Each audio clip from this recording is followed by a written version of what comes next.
Hi, my name is Rick from Agentuity, and today I'm going to talk to you about agent native companies or AI native companies, what that means. You hear a lot of that right now. What does it mean?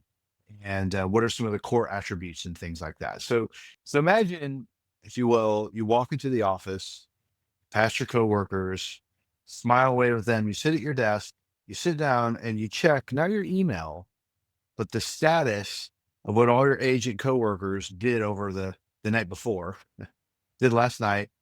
They're pulling you into things that need your attention, things that they got done, or things that they think need approval.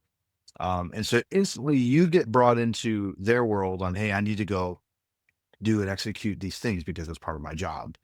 So for a lot of us, I don't think it's actually hard to imagine, especially for us that are doing a lot of these AI things right now. Certainly at our startup at Agentuity, we're feeling exactly that. During a team meeting, it's really common to hear things like, well, just have Devin go do that. Oh, that's a good point. We need to go update that. I went ahead and pinged Devin. And then by the time we're done with the stand up, I've already got a pull request that we have to review. Or things like, hey, we should tweak this channel. Let's go ping the content marketing agent and it'll adjust it, that kind of thing. So those things are common more and more and more, especially in Agentuity. And we think that for an agent native or an AI native company, some of those things are just going to be the norm.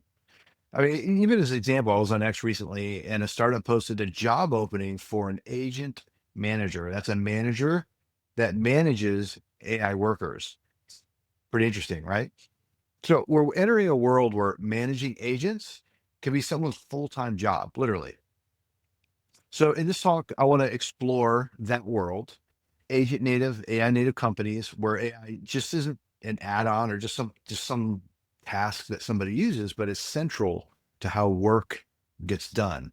So we're going to walk through a few things. We're going to walk through AI enhanced versus agent native. There's a difference, or AI native. What makes a company agentic? The typical agentic workday, and even just like rethink hiring, like maybe we need to think about hiring a little different. So that's what we're going to cover in this presentation. So let's just jump right into it. The first thing is AI enhanced versus AI native or agent native. So what does that mean anyway? So what is a native company that uses AI? What does that mean? So hopefully you're not one of those people that think that an agent is only a chatbot. If you are, then you're probably thinking, well, why would you, what does a chat native company mean?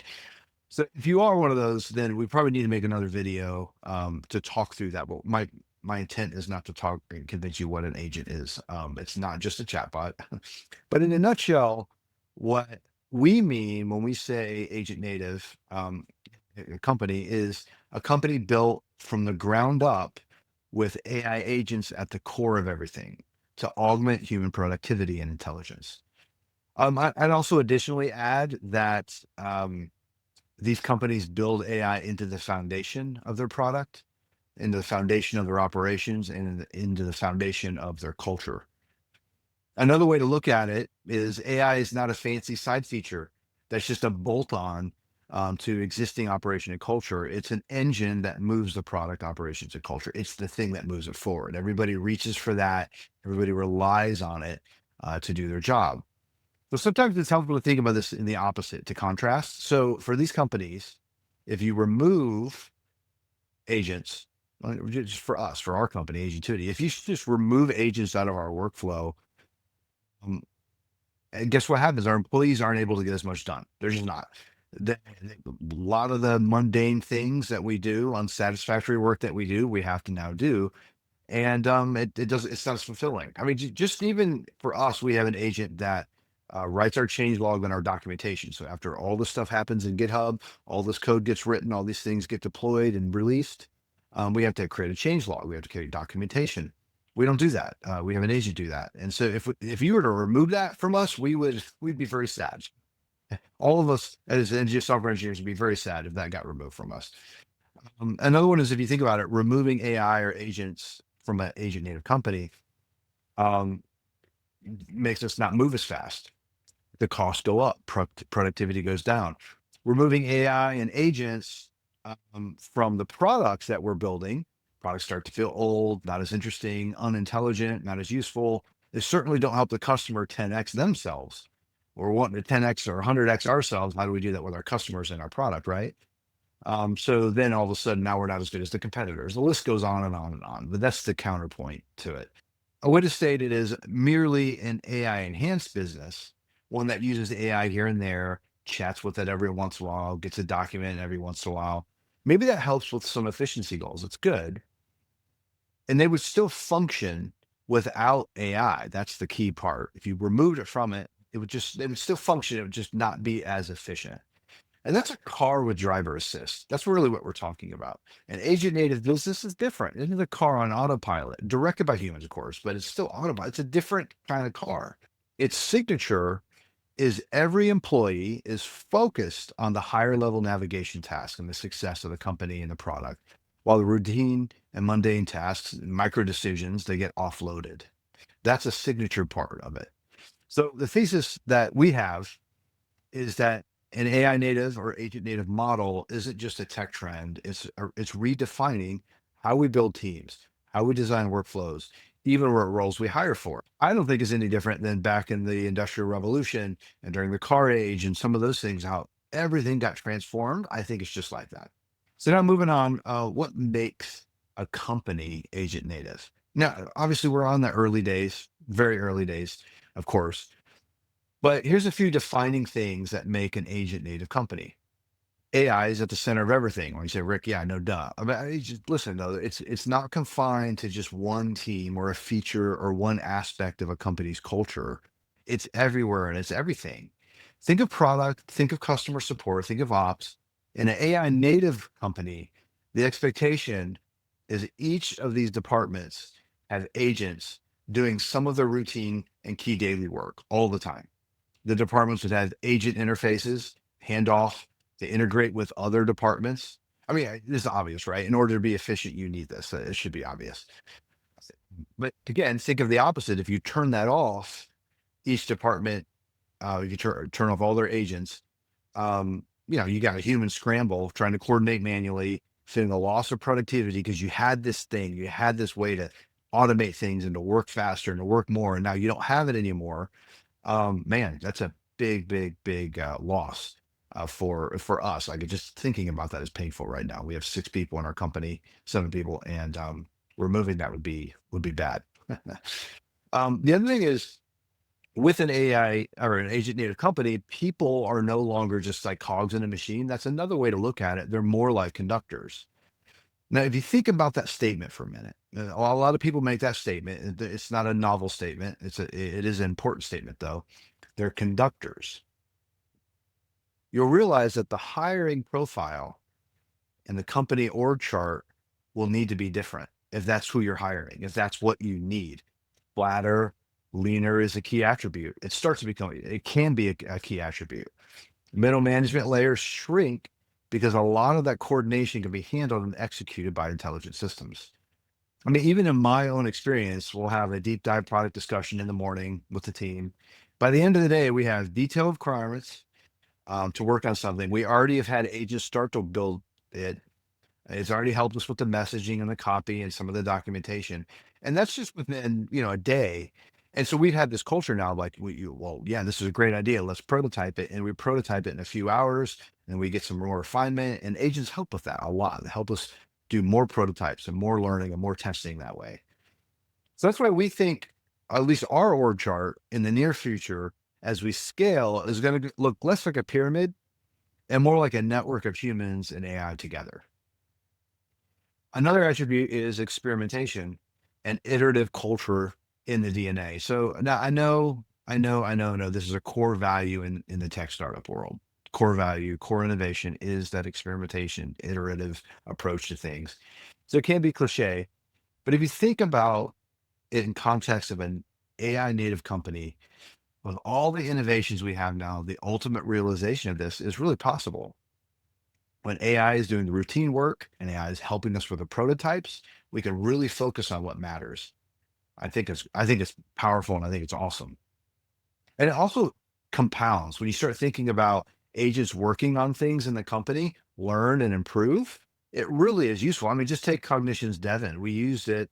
We started using it a few months ago. It's good. We had to do some things. And now over time, it's learned so much, it's documented so much of our code, it knows how we handle certain things. It's a superpower at this point. So all of these attributes, AI at the core, humans as orchestrators, rapid experimentation, self-learning, agent evolution, they combine to create an organization that looks and feels totally different from a traditional company. It's not just a little more efficient, it's operating in a totally different model. And so like if you're an MBA and you're like, I learned this approach at Berkeley, and this is here's my template. It's not going to fit. It's a whole other model that we're talking about. Now let's talk about the agent native typical workday. What does that look like anyway? And I think we have a lot of ideas on what it can look like in the future. But really, let's just ask the question, well, what's new? And definitely one of the things that's new is overseeing what AI is doing or what it has done. That's certainly something that is an everyday part of our lives now that definitely didn't exist just a few years ago. And so even just me, for example, I usually start my day with a built up log of things that I have to get done. And usually I have certain theme days. So I try to put certain tasks in certain days, and sometimes they're mundane tasks, sometimes they're product ideas that need to be thought through. So I found that like in the morning, a lot of times I'm out for a walk, I'm driving the car, and I'll actually I'll talk to ChatGPT and I'll use O3 or deep research, some deep reasoning stuff, and just kick off bigger thinking things like, hey, this is what we're thinking of. Here's a document, here's a link, this is what we said, here's a conversation, here's a granola transcript. And then so by the time I actually get to that to do for that day, I've already got a bunch of thinking around it. It might have kicked off Devin and created a couple PRs. And that's definitely the case when there's things like bugs and doc issues and other things that have amounted from users that get put into linear. Devin's already working on it. Devin's already got PRs. So it's very, very helpful just to get things moving. A lot of times, you got like the molasses around your legs. Like, oh, I just got to get moving before I start getting up to speed. And so this kind of helps with the ball moving a lot. So certainly that's part of the beginning of the day for me. And I think essentially what we found right now is the morning time is check out what agents did, what they need to do, kick off the things that they need to do, and then come around lunchtime, review everything. You're going to have a bunch of PRs. You're going to have your collateral, maybe some emails. We got some email agents that do things. Um, and so that's one example. Big picture, I think every employee can become a lead manager type. And I don't mean necessarily a people manager, but of their AI agent counterparts that are responsible for the jobs the person is hired to do. I mean, we have content marketing swarms that we use multiple agents that I'm orchestrating and telling the agent, hey, the copy's over here, optimize it, figure out the best time for social posting. All this happens and automatically schedules with Typefully we use. So it's leveraging expertise of the human, but with async workloads, kind of just doing it all so that when you get to it, it's all ready to go. Now, back to my earlier point, I think this leads to a much flatter team structure and probably different titles, honestly. Titles that combine domain expertise with AI know-how. I mean, we even have that in our you say, Rick, that's not true. Where it's always going to be the customer support. I think so. It might be AI engineer or AI customer lead or something like that. I mean, even our own industry, it's AI engineer, as now you hear that everywhere. And I think it's going to be across the board, across everywhere in the organization. So that leads us to the final point, which is rethinking the hiring process and who you're hiring. Because when you start thinking this way, you start thinking not just the hiring process and operation, but who you're hiring needs to be a little different. Curiosity, adaptability, those are things that are in high demand, right? For creative people, for leadership roles. So we know that. But essentially, what we're saying is for an agent native company, that is required. We have to have that right now in order to hire somebody because they're not going to be able to use AI the way that we need them to. So then maybe another way to say it is AI fluency becomes a must have. To reference the old world, you would never, ever, ever hire somebody in an office job if they've never used a word processor in their life, right? They don't know how to use a keyboard, you would never hire them. It's just expected. You don't even probably put it on your job requirement. It's just expected that they know how to use a keyboard. Now, if you went 120 years ago, that might be a debatable thing.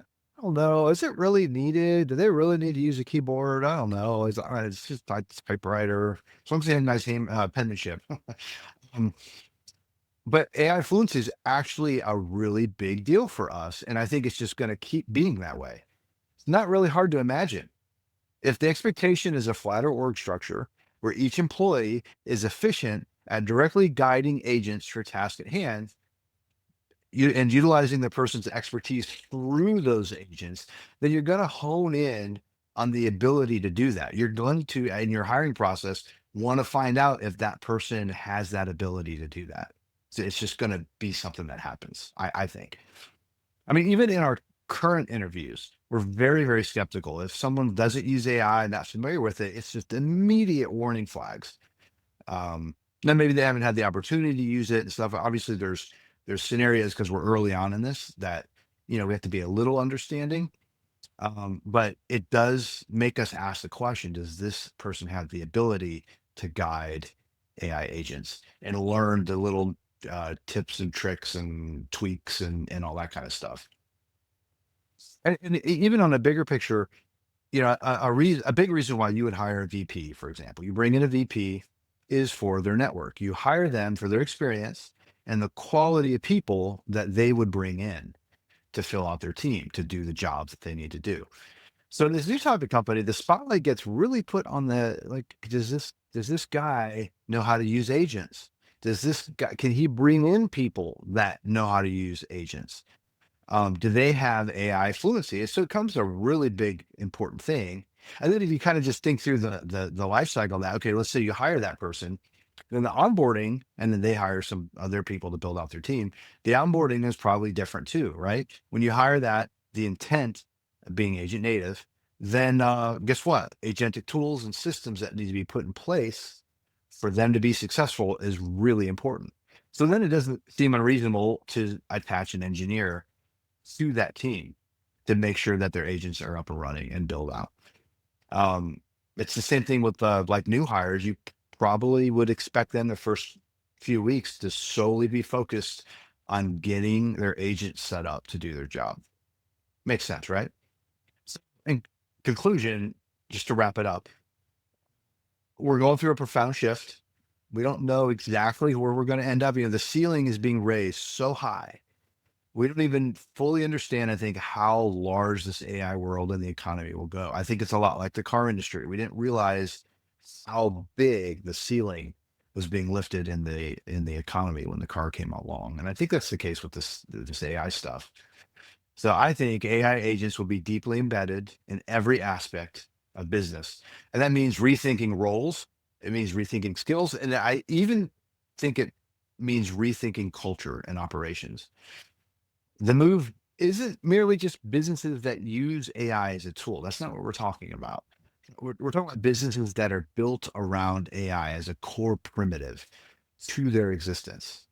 Again, from the driver assisted to the AI automated driven car. And that shift affords a ton of opportunities, but it is a shift. It's just going to create a lot of friction. But I mean, just to tell you, just with us, we've been around for 15 with 16 weeks, small team, 6, 7 people, and we built an entire agentic cloud infrastructure from scratch in just a few weeks. And that's unheard of. Like if you asked me that a few years ago, I said, "There's no way. There's no way." But with all of these tools and these agents that we build ourselves for our things, and then Devin and some others, man, we've made so much progress on this. So it's a huge shift. And especially for founders and tech leaders, the challenge is that I think fully embrace the paradigm shift. If you're an experienced founder, this is especially true, but it's especially hard because you've got all this back years and years and years of experience, and you might need to check some of that experience at the door. Seriously, you might need to rethink, like you have all this built up experience that might no longer be valid or only parts of it are valid. And you have to take some critical thinking to analyze that because otherwise you just get stuck in the old way of doing things. I mean, PwC of all places, they had a really good report recently, and one of the comments they said was, if you're only using AI for a small efficiency gain, then you're falling behind, because there's companies that they're not just using it for a small efficiency gain. So my admonishment would be, start from first principles. Take this opportunity to step back, reimagine, and refit your company and your culture for this future. You rewire the entire process so that human to agent teams can scale that impact exponentially. I mean, that might mean, again, this is friction, this is pain. That might mean redesigning your org chart. It might mean redefining roles and rethinking what skills you hire for. It's a lot of change, but it also can be your unfair advantage if you do it. So, with that, I'll just leave you with one question: is your company using AI, or is it ready to be built around AI? Thanks for listening.